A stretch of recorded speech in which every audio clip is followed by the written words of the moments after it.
వాగింది చాలు, ఆయన్ని లోపలికి తీసుకెళ్ళు. కుదరదత్తయ్యా, బయటికే తీసుకెళ్తాను. వీల్లేదు, ఇది నీ అత్తగారి ఆజ్ఞ. చాలా వీలుంది, ఇది మీ కోడలి గారి కోరిక. పిచ్చి పిచ్చిగా వాగావంటే పళ్ళు రాలిపోతాయి. పేద వేషాలు వేయకుండా నడు లోపలికి.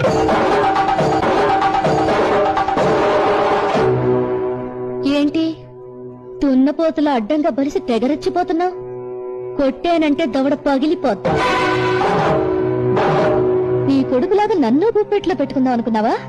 చెయ్యి నరికి చేతిలో పెడతాను. మావయ్య గారిలాగా నన్ను చీకటి కొట్లో పడేద్దాం అనుకుంటున్నావా? కిరసనాయిల్ పోసి తగలబెట్టేస్తాను. కళ్ళ పూలు, నుదుట బొట్టు, రంగురంగుల చీరలు, చేతి గాజులు, ఈవేళ నీకు ఇవన్నీ ఉన్నాయంటే దానికి కారణం ఈయన, నీ ఆయన. ఆయన్ని బయటికి తీసుకెళ్తానంటే పొద్దంటావా? చెప్పు తెగిపోద్ది. నేను తిట్టగలనా అత్తయ్య గారు? కానీ తిట్టను.